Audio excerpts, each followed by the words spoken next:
Hey guys, welcome back. So I thought I'd talk tonight about something that has been on my mind for the last couple of years as I've navigated this journey of benzos and benzo withdrawal.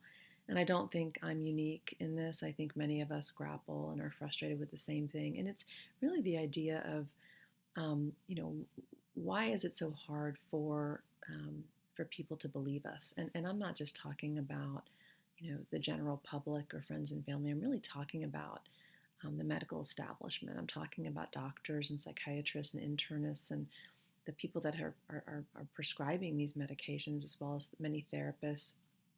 I hear from so many people, over and over again, experiences of being told there's no way that this is a benzo could be causing this. It's been too long, um, and we get cast with all kinds of syndromes and diagnoses as a result, and I'll get into that in a second. But this idea of, how do we expect the general public and our friends and family to get this or believe this if we can't even really get the people that are prescribing these medications to understand that we exist, that we're out here, and we're not, 10 or 15 people that are going through this, and what I'm going to post down below a couple of links because I want this to be a little bit of a message of hope because as I've been doing a lot of research, I have found that there are definitely people out there in the medical world who've been talking about this actually for a long time, and are pushing for us and are pulling for better prescribing habits, more informed consent, better deprescribing habits in terms of how to get us off these things safely. One of these people, and again, I'll post her information down below, is a doctor out of Stanford University. Her name is Dr. Anna Lemke. And if you ever saw the movie Medicating Normal, she was a part of that production. She's been interviewed many times. If you look at the Benzo Information Coalition website, she's on there. And she's been speaking out about opioids and benzos, not just for like a year or two. I mean, she's been doing this for well over a decade. So Dr. Lemke is actually the chief of, and I have this written down so I don't get this wrong, she's the chief of Stanford Addiction Medicine and Dual Diagnosis Center. So she's the chief of the Stanford Addiction Medicine and Dual Diagnosis Center. And obviously a psychiatrist, and she wrote a book, I believe it was out in 2016, really interesting title. It was called Drug Dealer MD, How Doctors Got Duped, How Patients Got Hooked, and Why It's So Hard to Stop. So I'm going to make this link to this book down below. She's also just recently written another book.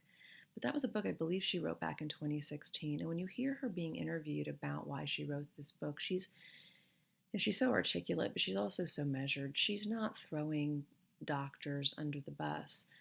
And she's basically saying, hey, look, I was part of this problem too. And I was overprescribing benzodiazepines and opioids and all kinds of medications that, really we should have been slowing down and looking at, how were our patients faring on these meds? How were they coming off? Because again, and as I've said in some of my other videos, it's been known for decades, that the problems with these meds. And so Dr. Lemke is somebody that I want us to be paying attention to. Dr. Patricia Halligan is a psychiatrist out of New York who just recently, in the last 6 months, started a new podcast called Recovery: The Hero's Journey. And she just recently did an interview with Dr. Lemke talking about the past book I just mentioned as well as her most recent book. And so these are two doctors that are really being very vocal and have been very vocal for a long time about the prescribing and deprescribing habits of benzodiazepines. And I even heard an interview at some point, or I read it, I can't remember if I read it or I heard it, but Dr. Lemke was referring to the Benzo Epidemic. And this was years ago. Again, this wasn't 6 months ago. This was years and years ago that she was saying this is the next epidemic, the benzodiazepines. And I'm going to be clear what that is because I just realized I get some calls some emails from people saying what are benzos, and they're on them, and I realize that I'm speaking about a class of medication, but you would know them as Xanax and Klonopin and Valium and Ativan. Librium is still sometimes used, but these are the big players that we're talking about. Dr. Lemke also speaks out about the Z drugs that have really similar effects. These are the sleeping drugs, Ambien and Sonata, Lunesta, those types of things. So, Dr. Halligan's out there, Dr. Lemke's out there. These are not the only two. There's plenty of people. And I'm going to really try to make sure on these posts that I put them into our awareness, who are aware that this is a problem, aware that we are suffering, aware that this is an issue that doctors need to be aware of. And the question for me that I've spent the last couple of years thinking about is, why are we still being met with, there's no way this is happening, or wow, you're so rare, you're like that rare dinosaur, we've never seen you before. We're kind of everywhere. I mean, I'm sitting in Houston, Texas, 2 years into this journey, just starting to put my stuff out there, and I'm getting calls and emails and texts every day from new people telling me stories. I'm running into people who, as I tell my story, end up telling me a story about their loved one or themselves. So we're not anomalies. We're not we're not some rare mammal that nobody's ever seen before. And so it's got me questioning, like, what is it about this that we're not this the opioid epidemic finally started to kind of really catch on, right? And I don't think anyone would dispute that that it has been an epidemic. Now there's movies about it, and there's so much written about it, and it's been embraced as a real thing. And I believe this will be at some point too. I think we're about, I hope not 10 years, but I think we're about 5 or 10 years, unfortunately, ahead of the curve of where this is, I think, going to take off and trickle over into mainstream, that tipping point where enough people are affected by this and are speaking out that it's really making a difference. But as you guys know, I've been in the field of mental health for 25 years, and worked in high-end psychiatric hospitals, taught on the graduate level, worked in a private practice, and here I am stuck in this situation. I have friends that are pharmacists that are going through withdrawal, friends that are doctors that are going through withdrawal. So, therapists, pharmacists, doctors are not immune to getting snagged and hooked and into the benzo scene here. But again, it's made me stop and think, what's going on? What happened with the opioid epidemic that's a little different than ours? And I'll tell you my theory again. Everything I say on these videos are my opinions. They're not clinical or scientific or medical advice. My opinion about this is that when you begin to think about what started to happen that started really getting the attention with the opioids, was it became a sociological issue. It became a criminal issue. These people were breaking into pharmacies. These people were prostituting themselves. They were selling their children. They were abandoning their children. They were committing crimes to be able to get their hands on, on their on this painkiller, on these Oxycontins or whatever it was that they were taking. And again, I always point people to go back to look at Dope Sick on Hulu. It's just a 6-part miniseries. It's brilliant. It was based on a book by an investigative journalist who spoke about the opioid problem, specifically Oxycontin in pharmaceutical advertising. But it became a sociological issue, and it became criminal. And they started, the lawyers and the people that started looking into this and people that started really getting involved in this became interested in some ways because of crime. Well, as benzo folks, we're not breaking into pharmacies. We're not prostituting ourselves. We're not going homeless and living under a bridge and now turning to heroin just to be able to not be in that pain. We look like psych patients, and I think that's the problem. Okay, benzodiazepines are psychiatric medication. Whether you were placed on a benzo for a psych reason or not, a psych reason meaning panic or anxiety, that type of thing. but we're on a psychiatric medication. And I think that's a problem, number one. I think a second problem is the fact that the symptoms that come with it, many of them look like psych symptoms. So I'll just use myself as an example.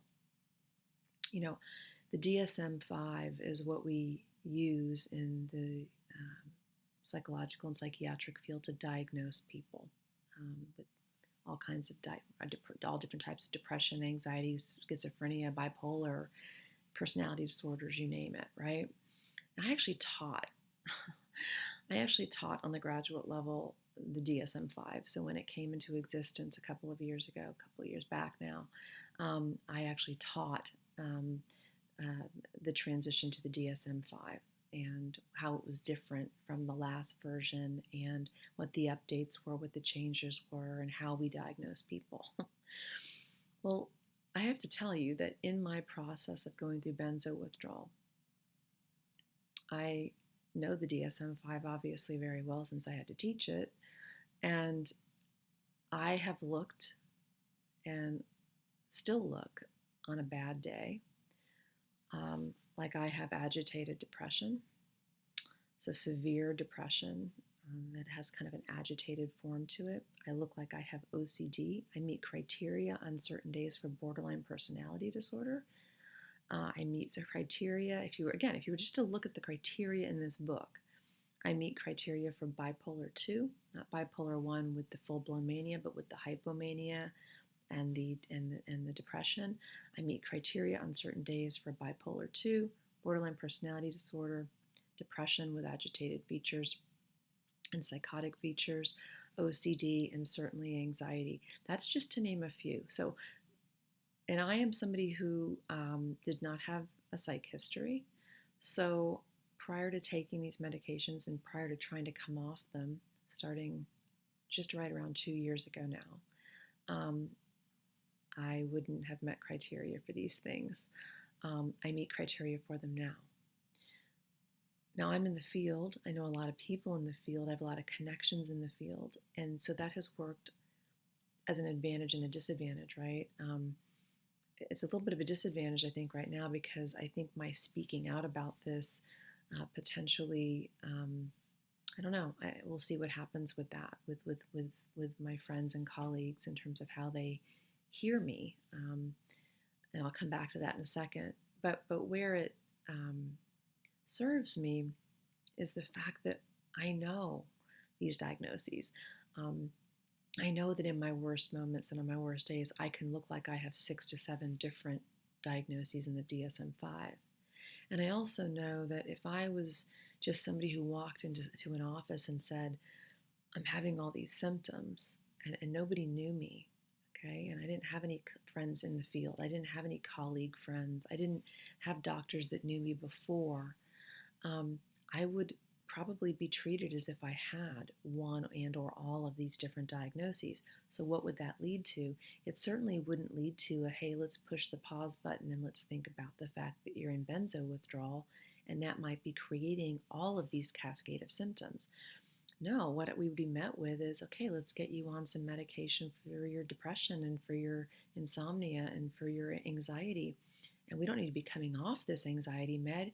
You're so anxious, you need more of this med. In fact, I was told that in the beginning of this process. I was told before I found the psychiatrist that I work with now, who does believe me, hasn't had a lot of experience in benzo withdrawal, but certainly doesn't gaslight me.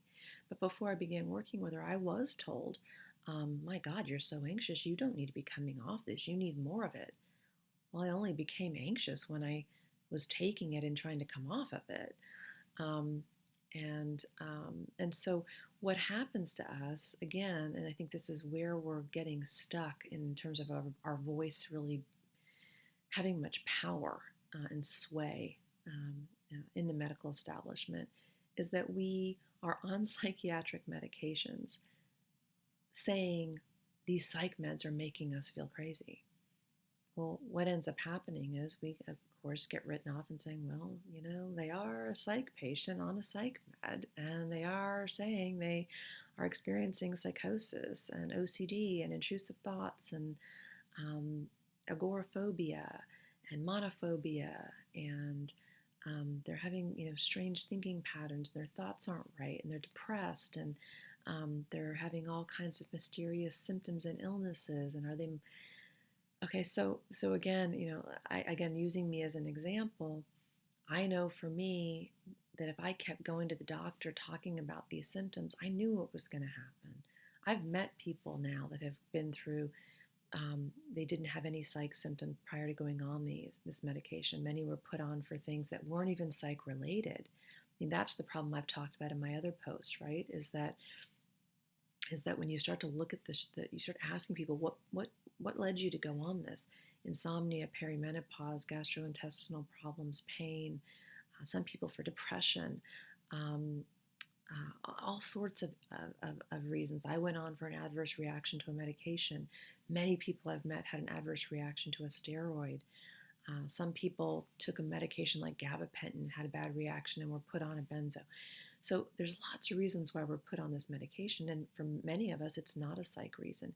But even if it was a psych reason, it's still a problem that I believe in many ways, we're not being heard, because it's easy to say, you know what, they look kind of nutty, and so we're gonna just treat them like, come on guys, you need these medications, you need more of these medications, and we fall into this. And so when I look at, for example, the 90,000 plus members on Benzo Buddies, or the people on Facebook groups, I mean, those are the people that are in the know.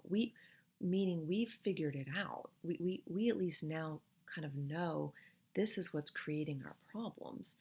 We're still stuck with all the symptoms, and we're still stuck with all the pain and the discomfort, and struggling and grappling with this for months and years.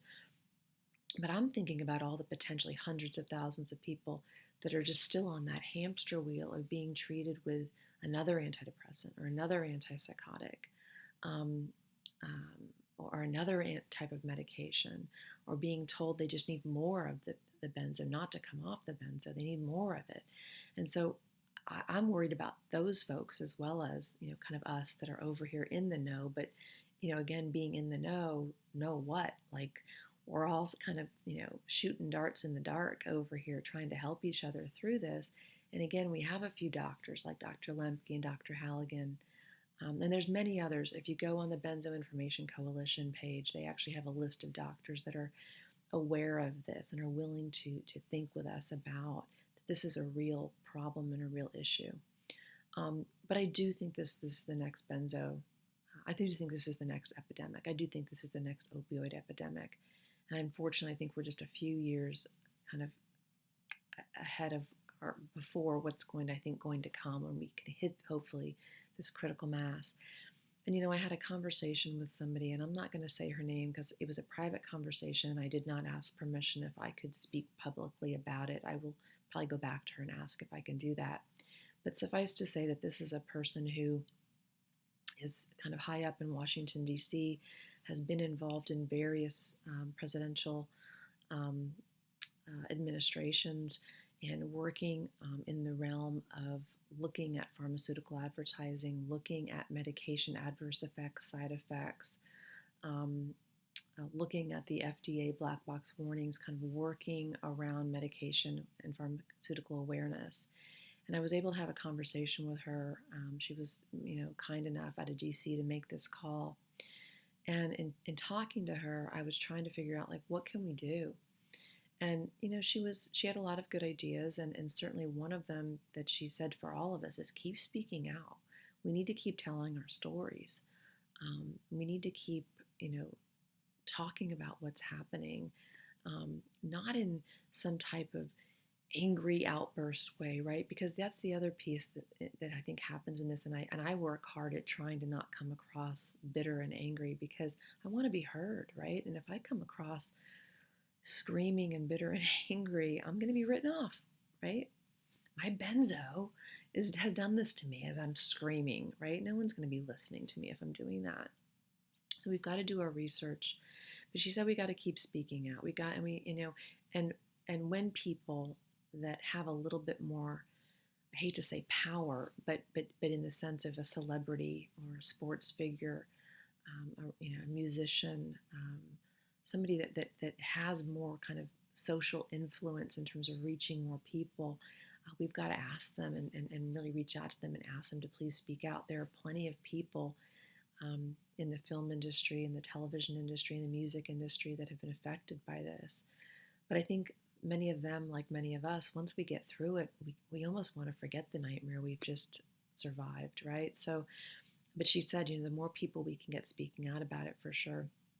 But what she also said, and these are my words paraphrasing what she was saying, is she was talking specifically about benzodiazepines and some of the other, kind of psychotropic meds. But I was speaking specifically to her about benzodiazepines, Xanax, Klonopin, Valium, Ativan.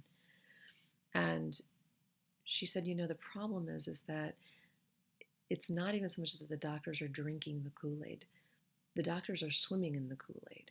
And that's, I think, maybe what Dr. Lemke's point was, is what the doctors being duped, the patients getting hooked. And this goes back to something I talked about on other posts before, right? Which is, where are doctors getting their information? And I won't go into all of that again, but suffice to say, I don't think our establishment is set up to have these doctors have access to all the studies. I think many of these studies are ghostwritten by people that the pharmaceutical industries have hired. Some of that's been proven. We certainly know that studies have been altered to kind of show the short-term gains and kind of cutting the study off when they realized that the long-term results were actually really dangerous and detrimental. That what was published and pushed out there were just kind of the results that said, hey, look, it worked. And so doctors getting duped, patients getting hooked. And I haven't had a chance to read that book, and I'm going to read it, and I'll come back and kind of do another series on it and talk a little bit about it.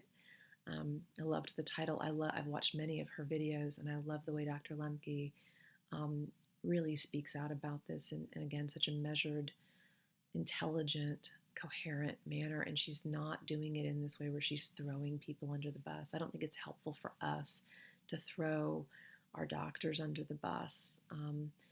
And again, these meds, for what they were designed for, I think can be effective. But again, people being put on them for just about anything under the sun now, and being put on them for a long period of time, even though it's known that physical dependency can happen very quickly and withdrawal can be quite devastating for many. It's a problem. But again, why are we not getting the attention? I think people are starting to speak out, and there's been so many people already that have been working hard for a long time. I've mentioned Geraldine Burns, Dee Foster, people at the Benzo Information Coalition, people who have stepped up and written memoirs and given interviews and have turned themselves into benzo coaches as a result of this. People are giving back and staying in, and that's what we need as we heal from this. We need to stay in it, as hard as that is. And I know we don't want to be, many of us want to get away from it, but I think we're never really going to make and have the impact we need to have, because we're not going to have that sociological impact of, we're not breaking into pharmacies, and we're not living under bridges and committing crimes and again creating a sociological nightmare that kind of did happen with the opioid epidemic. We are, in essence, living in drug and alcohol rehabs and psychiatric centers, and looking like we're on this hamster wheel of all kinds of DSM-5 diagnoses. And as a result, I think it's easy to write us off. So I have a lot more to say about this. I could talk all night. I'll just stop for now, but I will put the post down below of at least Dr. Halligan and Dr. Lemke. And as I continue to research and study, I'll be keeping you guys informed as well. Thanks so much, guys.